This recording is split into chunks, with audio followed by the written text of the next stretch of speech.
ನಮಸ್ಕಾರ ಗೆಳೆಯರೆ, Raghavendra institute of competitive ಸ್ಟಡೀಸ್ಗೆ ಸ್ವಾಗತ ಸುಸ್ವಾಗತ. ಇದನ್ನ ನಾವು KPSC ಇಂಡಸ್ಟ್ರಿಯಲ್ ಎಕ್ಸ್ಟೆನ್ಷನ್ ಆಫೀಸರ್ದು ಸಂಭವನೀಯ ಉತ್ತರಗಳು KPSC ಏನ್ ಬಿಡುತ್ತೆ ಅದೇ ಫೈನಲ್ ಆನ್ಸರು. ಇಲ್ಲಿ ಹೇಳ್ತಾ ಇರೋದು ನಿಮ್ಮ ರೆಫರೆನ್ಸ್ಗೋಸ್ಕರ ಅಷ್ಟೇನೆ, ಕೇವಲ ಇದು ಸಂಭವನೀಯ ಉತ್ತರಗಳು ಅಷ್ಟೇನೆ. ಸಂಭವನೀಯ ಉತ್ತರಗಳು GK ಪೇಪರ್ದು, ಅದು ಸೈನ್ಸ್ ಪೋರ್ಷನ್ ಮಾತ್ರ ಡೈಲಿ ಒಂದೊಂದು ಬಿಟ್ಕೊಂಡು ಹೋಗ್ತೀವಿ.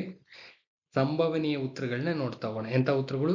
ಸಂಭವನೀಯ ಉತ್ತರಗಳು. ಪದೇ ಪದೇ ಹೇಳ್ತಾ ಇದೀನಿ, ಇಟ್ಸ್ ಎ ಪ್ರಾಬಬಿಲಿಟಿ ಅಷ್ಟೇನೆ. ಫೈನಲ್ ಆನ್ಸರ್ KPSC ಬಿಡ್ತಾರೆ. ಓಕೆ, ಯಾರಾದ್ರೂ ಕ್ಲಾಸಸ್ ಅವಶ್ಯಕತೆ ಇದ್ರೆ ಜಾಯ್ನ್ ಆಗ್ಬೋದು. ಈ ನಂಬರ್ ಕಾಂಟ್ಯಾಕ್ಟ್ ಮಾಡಿ ಜಾಯ್ನ್ ಆಗಿ. ನೋಡ್ತಾ ಹೋಗೋಣ. ಸೈನ್ಸ್ದು ಏಕರೂಪದ ವೃತ್ತಾಕಾರದ ಚಲನೆಯಲ್ಲಿ ವಸ್ತುವಿನ ಮೇಲೆ ಮಾಡಿದಂತ ಕೆಲಸದ ಸ್ವರೂಪ ಏನಾಗಿರುತ್ತದೆ ಅಂದ್ರೆ 0 ಆಗಿರುತ್ತೆ, ಶೂನ್ಯವಾಗಿರುತ್ತೆ. ಈ ಕ್ವಶನ್ ಎಲ್ಲಿಂದ ತೆಗೆದಿದ್ದಾರೆ? ಈ ಕ್ವಶನ್ ಬಂದಿರತಕ್ಕಂಥ ಪೋರ್ಷನ್ ಎಲ್ಲಿಂದ? ಇದನ್ನ ನೀವು ರಿಸರ್ಚ್ ಮಾಡ್ಬೇಕಾಗಿರೋದು. ಇವಾಗ ಇದೇ ಬೇಕಾಗಿರೋದು. ಇದನ್ನ ಎಲ್ಲಿಂದಾನೂ ತೆಗ್ದಿದ್ದಾರೆ, ಎಲ್ಲಿಂದಾನೂ ತೆಗ್ದಿದ್ದಾರೆ. ಎಕ್ಸ್ಪೀರಿಯನ್ಸ್ ಇರ್ತಕ್ಕಂಥವ್ರು ಜಸ್ಟ್ ಕಣ್ಣಲ್ಲೇ ಗೊತ್ತಾಗುತ್ತೆ, ಹಿಂಗ್ ನೋಡಿದ ತಕ್ಷಣ ಗೊತ್ತಾಗುತ್ತೆ ಎಲ್ಲಿಂದ ತೆಗ್ದಿದ್ದಾರೆ ಅಂತ. ಇದು UPSC ಪೇಪರ್ಸ್ ಇಂದ ತೆಗ್ದಿದ್ದಾರೆ. ಚೆಕ್ ಮಾಡಿ ನೋಡಿ. UPSC ಓಲ್ಡ್ ಪೇಪರ್ಸ್ ಬರ್ತಾ ಗೊತ್ತಾ, 1979 ಇಂದ 2025 ವರೆಗೂ ಸಾಲ್ವ್ ಮಾಡಿದ್ರೆ ಈ ಕ್ವಶನ್ 100% ಅದರಲ್ಲಿದೆ. 100% ಇದೆ, 1000% ಅದರಲ್ಲಿ ಇದೆ. ಇಷ್ಟು ಪೇಪರ್ಸ್ ಅಲ್ಲಿ ಈ ಕ್ವಶನ್ ಇದೆ.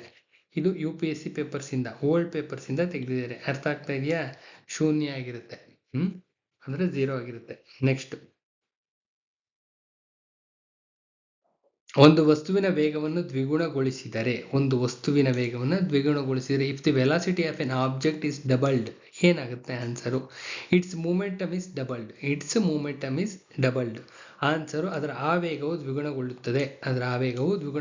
ಇದನ್ನ ಎಲ್ಲಿಂದ ತೆಗೆದಿದ್ದಾರೆ? ಇದು ನಿಮಗೆ ಗೊತ್ತಾಗಬೇಕು. ಇದೇ ಇಂಪಾರ್ಟೆಂಟ್. ಅವ್ರು ಎಲ್ಲಿಂದನೋ ತೆಗಿತಾ ಇರ್ತಾರೆ, ಎಲ್ಲೋ ಒಂದು ಮಾಡೆಲ್ ತೆಗಿತಾ ಇರ್ತಾರೆ. ಎಲ್ಲಿಂದ ಅಂದ್ರೆ UPSC ಪೇಪರ್ ಇಂದ ತೆಗೆದಿದ್ದಾರೆ. UPSC ಓಲ್ಡ್ ಕ್ವಶನ್ ಪೇಪರ್ಸ್ ಇಂದ ಈ ಕ್ವಶನ್ ಓಲ್ಡ್ ಕ್ವಶನ್ ಪೇಪರ್ ಅಲ್ಲಿ ಇದೆ. ತೆಗೆದು ನೋಡಿ. ನಾವ್ ಹೇಳಿದ್ವಲ್ಲ ಪ್ಯಾಟರ್ನ್, ಅದೇ pattern. Current affairs based core areas plus UPSC papers ನ ಸಾಲ್ವ್ ಮಾಡಿಸಿ, UPSC KPSC ಇಲ್ಲಿವರೆಗೆ ಆಗಿರೋ ಪೇಪರ್ ಸಾಲ್ವ್ ಮಾಡಿಸ್ತೀವಿ ಅಂತ ಹೇಳಿದ್ದು ಅಷ್ಟೇ. ಅದೇ ಮಾಡಲ್ಲೇ ಹೋಗ್ತಾ ಇದೆ. ನಾವ್ ಏನ್ ಹೇಳಿದ್ವು ಅದೇ ಮಾಡಲ್ಲೇ ಹೋಗ್ತಾ ಇದೆ. ಕ್ಲಿಯರ್ ಕಟ್ ಆಗಿ ಕಾಣಿಸ್ತಾ ಇದೆ ನಿಮ್ಗೆ. ಇದು ಅದರ ಆವೇಗವು ದ್ವಿಗುಣಗೊಳಿಸುವುದು. ಇದು UPSC ಇಂದ ತೆಗೆದಿದ್ದಾರೆ. ನೆಕ್ಸ್ಟ್,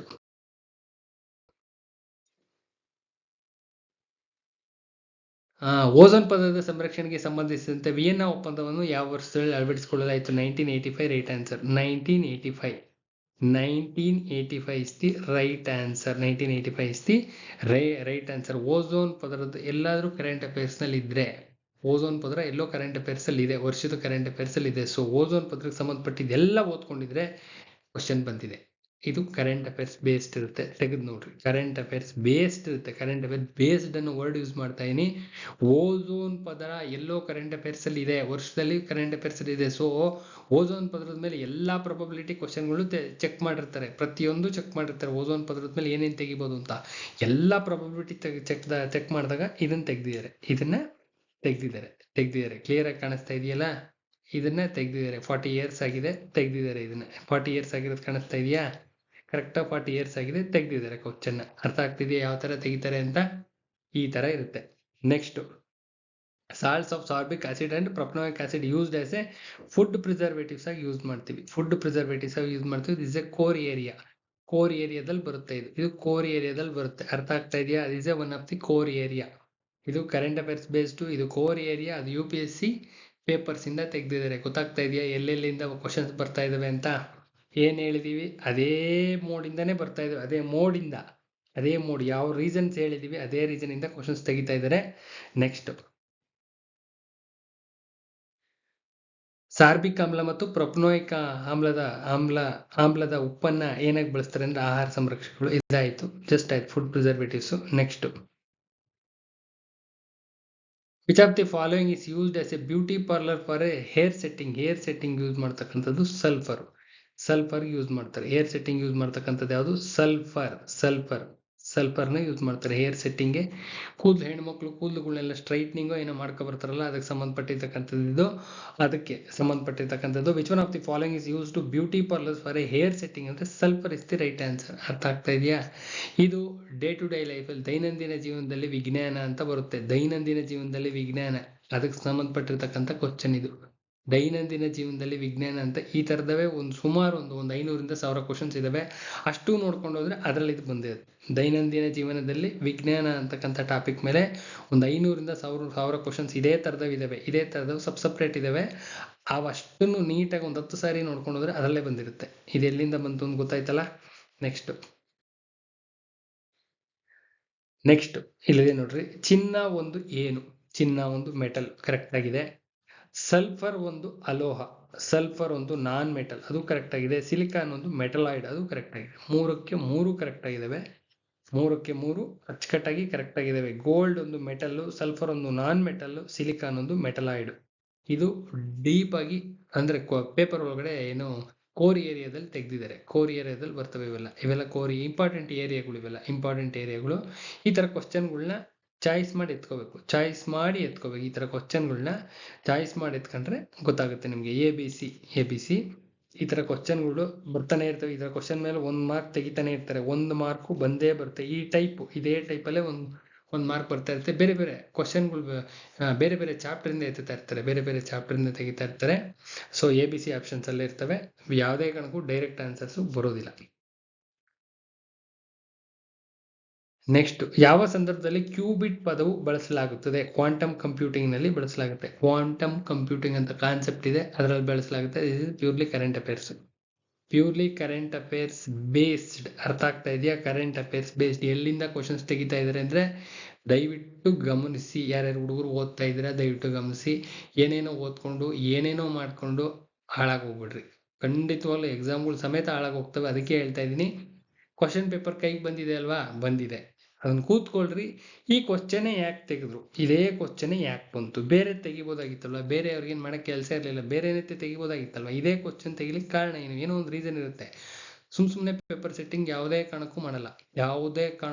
ಪ್ರತಿಯೊಂದು ಕ್ವಶನ್ ಹಿಂದೆನೂ ಪರ್ಟಿಕ್ಯುಲರ್ ರೀಸನ್ ಇದ್ದೇ ಇರುತ್ತೆ. ಅರ್ಥ ಆಗ್ತಾ ಇದೆಯಾ? ದಿಸ್ ಕರೆಂಟ್ ಅಫೇರ್ಸ್ ಬೇಸ್ಡ್ ಇರುತ್ತೆ. ಒಂದು ವರ್ಷದ ಕ್ವಶನ್ ಪೇಪರ್ ಸೈನ್ಸ್ ಟಾಪಿಕ್ಸ್ ಓದಿದ್ರೆ ಕರೆಂಟ್ ಅಫೇರ್ಸ್ ಬೇಸ್ಡ್ ಇರುತ್ತೆ. UPSC ಮ್ಯಾಗಝಿನ್ಸ್ ಯಾವ್ದಾರು ರೆಫರ್ ಮಾಡಿ ನೋಡ್ರಿ. ಕ್ಯೂಬಿಟ್ ಅನ್ನೋ ವರ್ಡ್ ಬಂದೇ 100% ಇರುತ್ತೆ. ಅರ್ಥ ಆಗ್ತಿದೆಯಾ? ಕೆಳಗಿನವುಗಳ ಯಾವುದು ನೇರ ವಿದ್ಯುತ್ ಪ್ರವಾಹವನ್ನು ತಡೆಯಲು ಬಳಸಲಾಗುತ್ತದೆ? ಕೆಪಾಸಿಟರ್ಸ್ ನ ಯೂಸ್ ಮಾಡ್ತಾರೆ. Which one of the following elements are used block the direct current? ಅಂದ್ರೆ ಕೆಪಾಸಿಟರ್ಸ್ ನ ಯೂಸ್ ಮಾಡ್ತಾರೆ. ಕೆಪಾಸಿಟರ್ಸ್ ಅಂತ ಯೂಸ್ ಮಾಡುತ್ತೆ. ಇದು ನಿಮ್ಮ NCERT ಬುಕ್ಸ್ ಅಲ್ಲಿ ಬರುತ್ತೆ. NCERT ಬುಕ್ಸ್ ಅಲ್ಲಿ ಮಾಮೂಲಿ ಇದು ಕೋರ್ ಏರಿಯಾ ಅಷ್ಟೇ. ಇದೊಂದು ಕೋರ್ ಏರಿಯಾ ಅಷ್ಟೇ. AC/DC ಕರೆಂಟ್ಸ್ ಎಲ್ಲ ಕೋರ್ ಏರಿಯಾಸ್ ಅಷ್ಟೇ. ಇವೆಲ್ಲ ತುಂಬಾನೇ ಇಂಪಾರ್ಟೆಂಟ್ ಕೋರ್ ಏರಿಯಾಸ್. ನೆಕ್ಸ್ಟ್, ಇಂಧನವನ್ನು ಸಾಗಿಸಲು ಡೀಸೆಲ್ ಟ್ಯಾಂಕರ್ಗಳಲ್ಲಿ ಒಳಗಿನ ವಿಭಜನೆಯನ್ನು ಯಾಕೆ ಮಾಡ್ತಾರಪ್ಪ ಅಂದ್ರೆ ಇಂಧನದ ತುಳುಕಾಟವನ್ನು ಕಡಿಮೆ ಮಾಡಲು ಮತ್ತು ವಾಹನದ ಸ್ಥಿರತೆಯನ್ನು ಉಳಿಸ್ಕೊಳ್ಳಿಕ್ಕೆ ಮಾಡ್ತಾರೆ. ಇದು ಕಾಮನ್ ಸೆನ್ಸ್ ಅಷ್ಟೇ. ಜಸ್ಟ್ ಕಾಮನ್ ಸೆನ್ಸ್ ಅಷ್ಟೇ ಬೇಕಾಗಿರೋದು. ಇದನ್ನ ಎಲಿಮಿನೇಷನ್ ಅಂತ ಹೇಳಿ ಕರೀತಾರೆ. ಎಲಿಮಿನೇಷನ್ ಟೆಕ್ನಿಕ್ ಹೇಳ್ಕೊಡ್ತೀನಿ ಅಂತ ಹೇಳಿದ್ನಲ್ಲ, this is called as elimination. ಇನ್ನೇನು ಇಲ್ಲ. ಈ ತರದ ಕ್ವಶನ್ಸ್ ನ ಎಲಿಮಿನೇಟ್ ಮಾಡಿದ್ರೆ 1 ಮಾರ್ಕ್ ಈಸಿಯಾಗಿ ಬರುತ್ತೆ. ಏನು ಎಲಿಮಿನೇಷನ್ ಅಂದ್ರೆ ಇಲ್ಲೇ ನೋಡ್ರಿ. ಇಂಧನವನ್ನು ಸಾಗಿಸೋದಕ್ಕೆ ಒಂದು ಟ್ಯಾಂಕರ್ ಹೋಗ್ತಾ ಇರುತ್ತೆ. ಮೇನ್ NHAIL ಅಲ್ಲಿ ಹೋಗ್ತಾ ಇರ್ತೀರಾ. ಇಂಧನ ಇದೆ, ಅದ್ರೊಳಗಡೆ ಅಪಾಯಕಾರಿದೊಂದು ಬುರುಡೆ ಹಾಕಿರ್ತಾರೆ. ಒಂದು ಸ್ಕಲ್ ಹಾಕ್ಬಿಟ್ಟು ಉಲ್ಟಾ ಇದನ್ನ ಹಾಕಿರ್ತಾರೆ. ಅಪಾಯ ಅಂತ ಬರ್ತಿರ್ತಾರೆ. ಒಳಗಡೆ ಇಂಧನ ಇದೆ, ಏನೋ ಪೆಟ್ರೋಲ್ ಡೀಸೆಲ್ ಇರುತ್ತೆ. ದೂರ ಡಿಸ್ಟೆನ್ಸ್ ಮೇಂಟೈನ್ ಮಾಡಿ ಅಂತ ಇರುತ್ತೆ. ಇವು ಹೋಗ್ತಾ ಇರ್ತವೆ. ಇವುಗಳಲ್ಲಿ ಈ ಟ್ಯಾಂಕರ್ಗಳಲ್ಲಿ ಒಳಗಿನ ವಿಭಜನೆಗಳನ್ನ ಮಾಡಿರ್ತಾರೆ, ಡಿವಿಷನ್ಸ್ ಮಾಡಿರ್ತಾರೆ. ಯಾಕೆ ಅಂತ ಕೇಳಿದರೆ ಕಾಮನ್ ಸೆನ್ಸ್. ಆನ್ಸರ್ ಗೊತ್ತಿಲ್ಲ ಅಂದ್ರೂ ಆನ್ಸರ್ ಮಾಡ್ಬೋದು. ಹೆಂಗಪ್ಪ ಅಂದ್ರೆ ಇಂಧನದ ಸಾಮರ್ಥ್ಯವನ್ನು ಹೆಚ್ಚಿಸಲು ಅಂತ ಹೇಳಿದ್ದಾರೆ. ಈ ಇಂಧನದ ಟ್ಯಾಂಕರ್ಗಳನ್ನ ಸಾಗಿಸ್ಬೇಕಾದ್ರೆ ಅದರಲ್ಲಿ ಕಂಪಾರ್ಟ್ಮೆಂಟ್ಗಳು ಮಾಡಿದ್ರೆ ಇಂಧನದ ಸಾಮರ್ಥ್ಯ ಹೆಚ್ಚಾಗುತ್ತಾ? Common sense. ಕಾಮನ್ ಅಂದ್ರೆ ತುಂಬಾ ಕಾಮನ್ ಸೆನ್ಸು. ಚಿಕ್ಕ ಹುಡುಗರು ಬೇಕಾದ್ರೂ ಹೇಳ್ತಾರೆ. ಇಂಧನದ ಕೆಪಾಸಿಟಿ ಈಗ ಒಂದು ವೆಹಿಕಲ್ಗೆ ಒಂದು 20 ಕಿಲೋಮೀಟರ್ ಮೈಲೇಜ್ ಕೊಡುತ್ತೆ ಅಂದ್ರೆ ಇದನ್ನ ಕಂಪಾರ್ಟ್ಮೆಂಟ್ ಮಾಡಿದ್ರೆ 30 ಕಿಲೋಮೀಟರ್ ಮೈಲೇಜ್ ಕೊಡುತ್ತಾ? ಯಾವುದೇ ಕಾರಣಕ್ಕೂ ಕೊಡಲ್ಲ. ನಮ್ಮ ಅಪ್ಪಣೆ ಕೊಡೋದಿಲ್ಲ. ಅದಾಗೋ ಕಥೆ ಎಲ್ಲ. ಸೊ ಸಿಂಪಲ್ ಆಗಿ ಎಲಿಮಿನೇಟ್ ಮಾಡಬೇಕು. ಸಿಂಪಲ್ ಆಗಿ. ಇನ್ನು ಟ್ಯಾಂಕರ್ ರೂಪವನ್ನು ಸುಂದರಗೊಳಿಸೋದ್ರಿಂದ ಅವ್ರಿಗೆ ಯಾವುದೇ ರೀತಿಯಾದ ಉಪಯೋಗ ಇಲ್ಲ. ಇದು ಮೋಸ್ಟ್ ಇರ್ರಿಲೆವೆಂಟ್. ಇದನ್ನು ತೆಗೆದು ಬಿಡ್ಬೋದು. ಇನ್ನು ಸ್ಟೇಷನ್ಗಳಲ್ಲಿ ಇಂಧನದ ಪುನರ್ಭರ್ತಿ ವೇಗ ಹೆಚ್ಚಿಸೋದಕ್ಕೆ ಖಂಡಿತವಾಗ್ಲೂ ಇದಾಗಕ್ಕೆ ಸಾಧ್ಯನೇ ಇಲ್ಲ. ಇಂಧನದ ತುಳುಕಾಟವನ್ನು ಕಡಿಮೆ ಮಾಡಲು ಮತ್ತು ವಾಹನದ ಸ್ಥಿರತೆಯನ್ನು ಉಳಿಸ್ಕೊಳ್ಳೋದಕ್ಕೆ, ಟ್ರಾವೆಲಿಂಗ್ಗೆ ಅನುಕೂಲ ಮಾಡ್ಕೊಳ್ಳೋದಕ್ಕೆ ಸಿಂಪಲ್ ಆನ್ಸರ್. ಈ ತರ ತಲೆ ಓಡಿಸೋದು ಕಲ್ತ್ಕೊಡ್ರಿ. This is called elimination method. Elimination method ಇಂದಾನೆ ಒಂದು 5ರಿಂದ 10 ಮಾರ್ಕ್ಸ್ ಆರಾಮ್ಸೆ ಗೇನ್ ಮಾಡ್ಬೋದು. 5 ಅಂತೂ ಆರಾಮ್ಸೆ ಗೇನ್ ಮಾಡ್ಬೋದು. ಎಲಿಮಿನೇಷನ್ ಟೆಕ್ನಿಕ್ ಗೊತ್ತಿರಬೇಕು. ತುಂಬಾ ಸೀನಿಯರ್ಸ್ ಗೊತ್ತಿರುತ್ತೆ. 100% ಗೊತ್ತಿರುತ್ತೆ. ಗೊತ್ತಿಲ್ಲ ಅಂತ ನಾನು ಹೇಳ್ತಿಲ್ಲ. ಸೀನಿಯರ್ಸ್ಗೆ ಖಂಡಿತವಾಗ್ಲೂ ಗೊತ್ತಿರುತ್ತೆ. ಒಂದು 5 ಮಾರ್ಕ್ಸ್ ಈಸಿಯಾಗಿ ತಗೋತಾರೆ. ಒಂದು 65 ನಿಲ್ತಾ ಇದೆ ಅಂದ್ರೆ 70ಗಂತೂ ಆರಾಮ್ಸೆ ಸ್ಕಿಪ್ ಆಗಿ ಹೊರಟೋಗ್ತಾರೆ. ಇನ್ನು ಬಹುಮಹಡಿ ಕಟ್ಟಡಗಳಲ್ಲಿ ಕೆಳಗಿನ ಯಾವ ಸಾಧನವನ್ನು ಸಾಮಾನ್ಯವಾಗಿ ಹೊಗೆಯನ್ನು ಕಂಡುಹಿಡಿಯುವ ಸಾಧನವಾಗಿ ಬಳಸ್ತಾರಪ್ಪ ಅಂದ್ರೆ ಫೋಟೋ ಸೆಲ್ ಅಂತ ಬರುತ್ತೆ. ಫೋಟೋ ಸೆಲ್ ಅಂತ, ಸೊ ಇದನ್ನು ಉಪಯೋಗಿಸ್ತಾರೆ. ಫೋಟೋ ಸೆಲ್ ಅಂತ ಉಪಯೋಗಿಸ್ತಾರೆ. ಇವೆಲ್ಲನೂ ದೈನಂದಿನ ಜೀವನದಲ್ಲಿ ವಿಜ್ಞಾನ ಅಂತ ಬರುತ್ತೆ. ದೈನಂದಿನ ಜೀವನದಲ್ಲಿ ವಿಜ್ಞಾನ ಅಂತ ಅದ್ರಲ್ಲಿ ಓದ್ಕೊಳ್ಳಿ. 1000 ಕ್ವಶನ್ಸ್ ಮಾಡ್ಕೊಳ್ಳಿ. ಗೊತ್ತಾಗಿಲ್ಲ ಅಂದ್ರೆ ನಾವು ಮಾಡಿಸ್ತೀವಿ. ಕ್ಲಾಸಸ್ ಇರುತ್ತೆ, ಜಾಯ್ನ್ ಆಗಿ. ಬೇಕಿದ್ರೆ ಯಾರಿಗಾರ ಅವಶ್ಯಕತೆ ಇದ್ರೆ ಜಾಯ್ನ್ ಆಗಿ. ನೀವೇ ಮಾಡ್ಕೊತೀವಿ ಅಂದ್ರೆ ಮಾಡ್ಕೊಳ್ರಿ.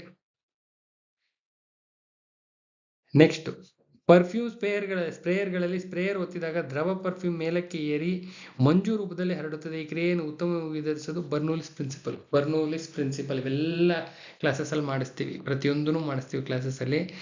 ಇದನ್ನು ಅಷ್ಟೇನೆ ದೈನಂದಿನ ಜೀವನದಲ್ಲಿ ವಿಜ್ಞಾನದಲ್ಲೇ ಬರುತ್ತೆ. ಕೆಲವೊಂದು ಬುಕ್ಸ್ ಇದಾವೆ, ಕೆಲವೊಂದು ಪರ್ಟಿಕ್ಯುಲರ್ ಬುಕ್ಸ್ ಇದಾವೆ. ಅದೇ ಬುಕ್ಸ್ ಇಂದಾನೆ ತೆಗಿತಾ ಇರ್ತಾರೆ. Important questions, most repeated questions ಇವೆಲ್ಲ ರಿಪೀಟೆಡ್ ಕ್ವಶನ್ಸ್. ಸೊ ಸೈನ್ಸ್ ಪಕ್ಕಾ ಇದೆ, ಇದು ಪಕ್ಕಾ ಆನ್ಸರ್ಸ್ ಇದೆ. ಯಾರು ಬೇಕಾದ್ರೆ ಟಿಕ್ ಮಾಡ್ಕೋಬಹುದು. ಟಿಕ್ ಮಾಡಿ ಚೆಕ್ ಮಾಡ್ಕೊಳ್ಳಿ. ಸೈನ್ಸ್ ಡೈಲಿ ಒಂದೊಂದು ಬಿಡ್ತಾ ಹೋಗ್ತೀವಮ್ಮ. ನೀಟಾಗಿ ನಾನು ಫುಲ್ ಬ್ಯುಸಿ ಇರೋ ಕಾರಣದಿಂದಾಗಿ ಸೈನ್ಸ್ ಮಾತ್ರ ಆರಿಸ್ಕೊಂಡೆ. ನಾಳೆ ಹಿಸ್ಟ್ರಿ, ಇನ್ನೊಂದು ಕಾನ್ಸ್ಟಿಟ್ಯೂಷನ್, ಪ್ರತಿಯೊಂದು ಬಿಡ್ತಾ ಹೋಗ್ತೀವಿ. ಎಲ್ಲರಿಗೂ ಒಳ್ಳೇದಾಗಲಿ. ಯಾರಿಗಾದ್ರೂ ಜನರಲ್ ಸ್ಟಡೀಸ್ ಕ್ಲಾಸಸ್ ಅವಶ್ಯಕತೆ ಇದ್ರೆ, ಬೇಕಿದ್ರೆ ಜಾಯ್ನ್ ಆಗಿ. ಬೇಕಿದ್ರೆ ಅವಶ್ಯಕತೆ ಇದೆ ಅಂತ ಅನ್ಸಿದ್ರೆ, ಕರೆಂಟ್ ಅಫೇರ್ಸ್ ಬೇಸ್ಡ್ ಕಾಣಿಸ್ತಾ ಇದೆಯಾ ನೋಡಿ. ಗೊತ್ತಾಗ್ಲಿಲ್ವಾ, ನಿಮಗೆ ಗೊತ್ತಾಗ್ಲಿಲ್ಲ ಅಂದ್ರೆ ದಯವಿಟ್ಟು ಯಾರಾದರೂ ಇನ್ಸ್ಟಿಟ್ಯೂಷನ್ಸ್ ಇರ್ತವೆ, ಕೇಳಿ. ಈ ಕ್ವಶನ್ ಯಾವ ಬೇಸಿಸ್ ಮೇಲೆ ತೆಗೆದಿದ್ದಾರೆ ಅಂತ ಯಾವ್ದಾದ್ರು ಫೇಮಸ್ ಇನ್ಸ್ಟಿಟ್ಯೂಷನ್ಸ್ ಇರ್ತವೆ, ಗೋ ಅಂಡ್ ಆಸ್ಕ್. ಕೇಳೋದ್ರಲ್ಲಿ ತಪ್ಪೇನೂ ಇಲ್ಲ. ತುಂಬಾ ಸೀನಿಯರ್ಸ್ ಇರ್ತಾರೆ ಸರ್ಸು, ಕೇಳಿ. ಅವ್ರು ಸರ್ ಹತ್ರ ಕೇಳ್ರಿ. ಯಾರ್ಯಾರಿದ್ರು ಸೈನ್ಸ್ ಅಂತಲ್ಲ, ಎಲ್ಲ ಸಬ್ಜೆಕ್ಟನ್ನು ಕೇಳ್ಕೊಳ್ಳಿ. ಈ ಪರ್ಟಿಕ್ಯುಲರ್ ಕ್ವಶನ್ ಯಾವ ಬೇಸಿಸ್ ಮೇಲೆ ತೆಗೆದಿದ್ದಾರೆ ಸರ್ ಅಂತ ಕೇಳಿ. ಎಲ್ಲೆಲ್ಲಿ ಟ್ಯೂಷನ್ಗೆ ಹೋಗ್ತಿದ್ರು ಅಲ್ಲಿ ಕೇಳಿ, ಅವ್ರು ಹೇಳ್ತಾರೆ. ಪಕ್ಕಾ ನಾಲೆಜ್ ಇದ್ರೆ ಗೊತ್ತಾಗೋಗುತ್ತೆ. Current affairs based, next core areas ಮೇಲೆ, next UPSC and KPSC papers ಬರ್ತಾವಲ್ಲ, 1979 85 ಆಗಿರ್ತಕ್ಕಂಥ ಪೇಪರ್ಸ್ UPSC, ಅದರಲ್ಲಿ ಪ್ರೀವಿಯಸ್ ಇಯರ್ ಪೇಪರ್ಸ್ ಮೇಲೆ ಇಷ್ಟ್ರ ಮೇಲೇನೆ ಪೇಪರ್ ತೆಗಿತಾರಮ್ಮ. ಇಷ್ಟ್ರ ಮೇಲೇನೆ ಇವತ್ತಿನ ಟ್ರೆಂಡ್ ಇಷ್ಟ್ರ ಮೇಲೇನೆ ಸೈನ್ಸ್ ನಿಮ್ಗೆ ಕಾಣಿಸಿದೆ. ವಿತ್ ಪ್ರೂಫ್ ಹೇಳಿದ್ದೀನಿ. ಇದರ ಮೇಲೆ ಮುಂದಿನ ಡಿಸಿಷನ್ಸ್, ಓದೋ ರೀತಿ ನೀತಿ ಎಲ್ಲ ಬದಲಾಯಿಸ್ಕೊಳ್ಳಿ. ಈಗಲಾದ್ರೂ ಬದಲಾಯಿಸ್ಕೊಂಡ್ರೆ 75 ಕ್ವಶನ್ಸ್ ಆರಾಮ್ಸೆ ದಾಟ್ಬೋದು, ಈಸಿಯಾಗಿ ದಾಟ್ಬೋದು. ಎಲ್ಲರಿಗೂ ಒಳ್ಳೇದಾಗ್ಲಿ ಅಂತ ಹೇಳ್ತಾ ವಿಡಿಯೋನ ಎಂಡ್ ಮಾಡ್ತೀನಿ. ನಾಳೆ ಇನ್ನೊಂದು ವಿಡಿಯೋ ಜೊತೆ ಬರ್ತೀನಿ. ನಮಸ್ಕಾರ.